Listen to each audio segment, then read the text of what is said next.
E essa confusão de estourar o preço do dólar, numa CMMA, dólar versus real, o que está acontecendo mesmo? Vou tentar explicar. Em última análise, a taxa de câmbio, ou seja, o valor de uma moeda pela outra de um país, deve resultar da lei da oferta e da procura. Se fosse banana no mercado, por exemplo, seria simples de entender. Sobrou banana, o preço da banana cai. Faltou banana e se manteve a mesma procura pela fruta, seu preço sobe. Como tudo nesse modelo econômico tosco que nos foi imposto, sem nenhuma discussão, muito menos nenhum rigor técnico, numa madrugada de janeiro de 1999, assim que a fraude garantiu a reeleição de Fernando Henrique Cardoso, e a fraude foi justamente na taxa de câmbio, o modelo de câmbio flutuante foi implantado no Brasil.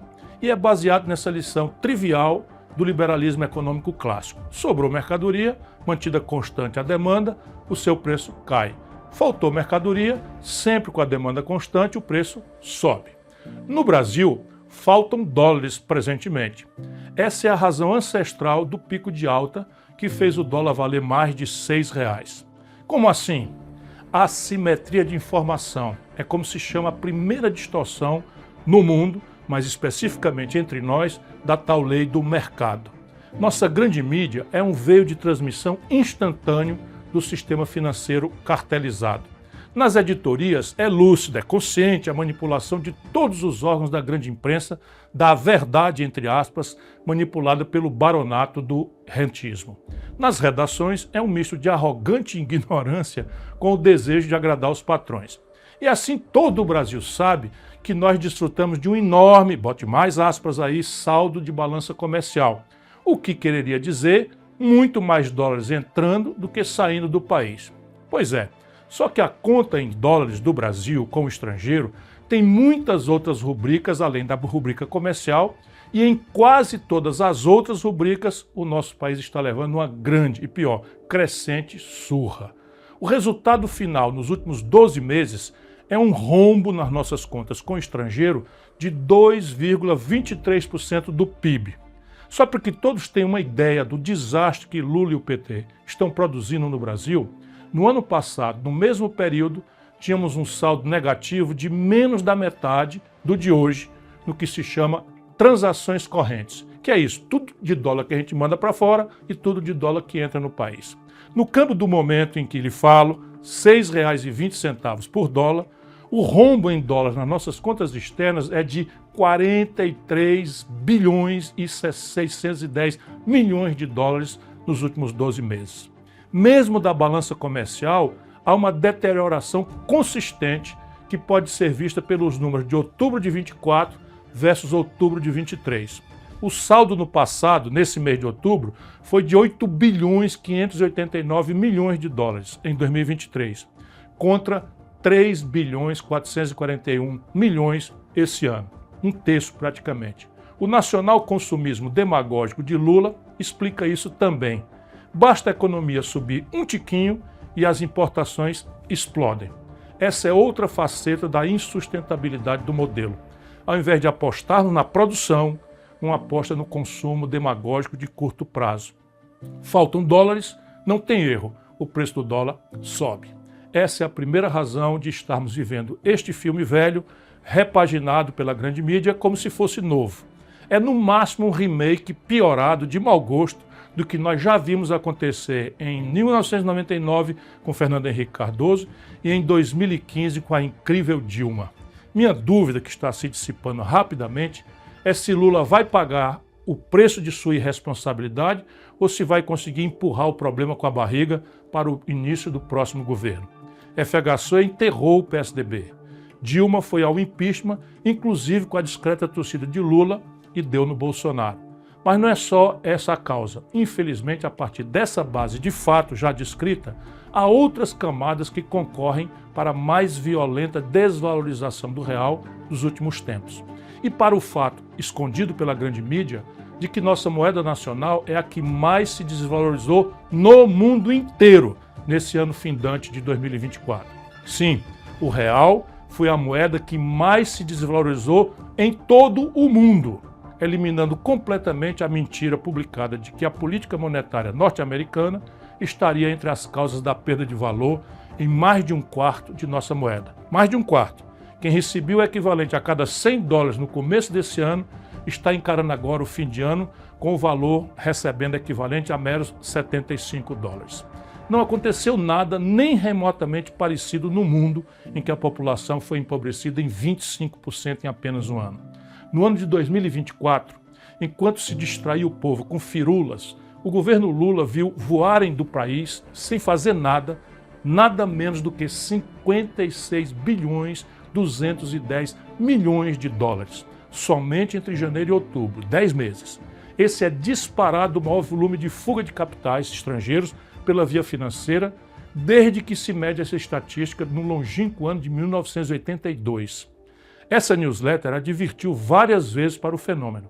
Comparei com a migração das aves do norte rumo ao sul, quando chega o inverno, para elas fugirem do que os seus instintos sabem ser uma temperatura mortal para elas.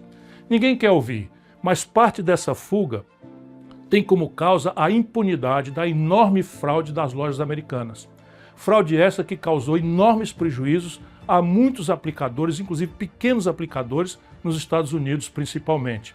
Como é que se explica para o estrangeiro que se promoveu uma fraude superior a 43 bilhões de reais e até hoje ninguém grande foi punido?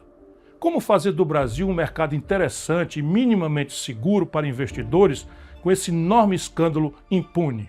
Não é o único fato que desabona nosso pífio mercado de capitais, mas é muito representativo da picaretagem geral que domina nossas instituições.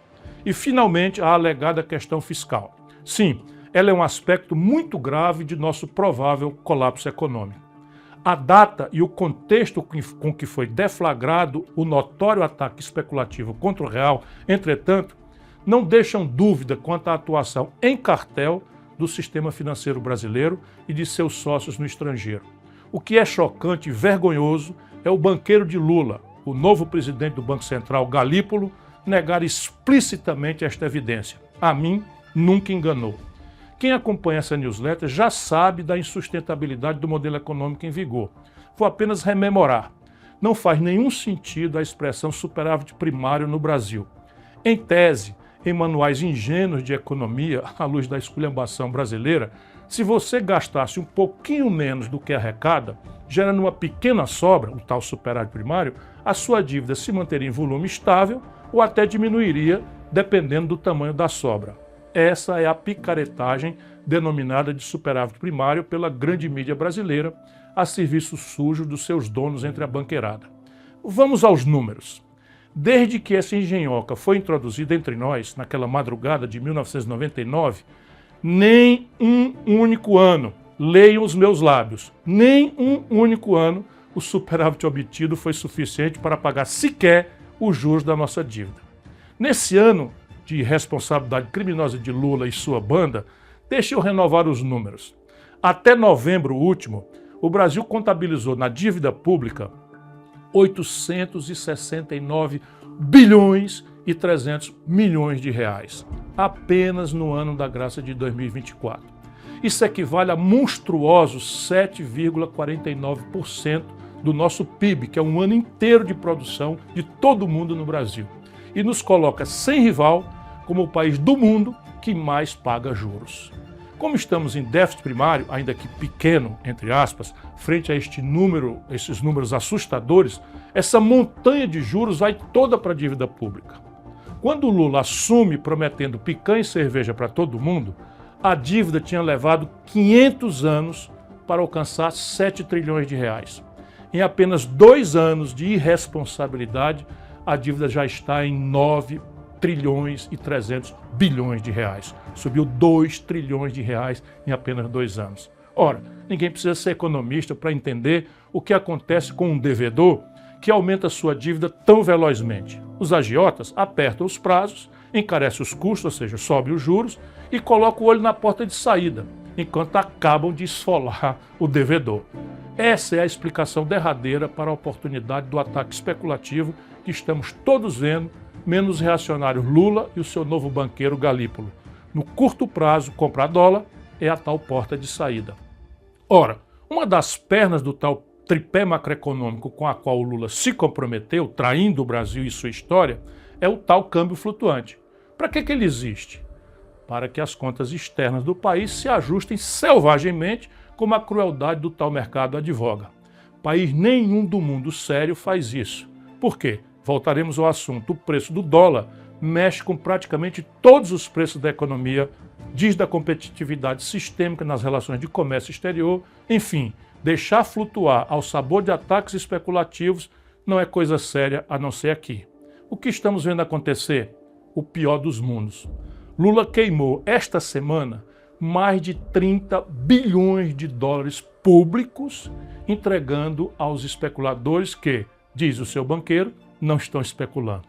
Se não é um ataque especulativo, por que queimar 186 bilhões de reais do dinheiro público, fazendo fácil a vida de criminosos que estão atacando a nossa moeda e, portanto, a economia popular? Se não for um ataque especulativo, óbvio, o câmbio flutuante resolve o problema achando sozinho o novo ponto de equilíbrio. Tudo papo furado, tudo picaretagem. Quem tem no Brasil ou alhures em posições brasileiras 186 bilhões de reais para torrar em 4 dias, comprando dólar barato, entre aspas, do povo brasileiro, não duvidem, são apenas meia dúzia de 3 ou 4.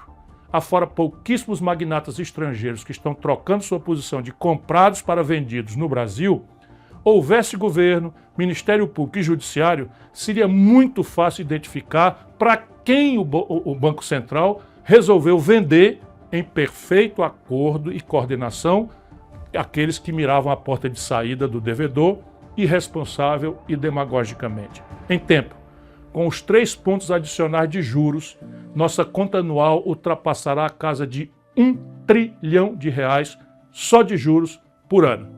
O arroxo petista no salário mínimo, nos proventos dos aposentados e no auxílio a idosos doentes e crianças autistas vai fazer muita falta aos mais pobres e sofridos dos brasileiros.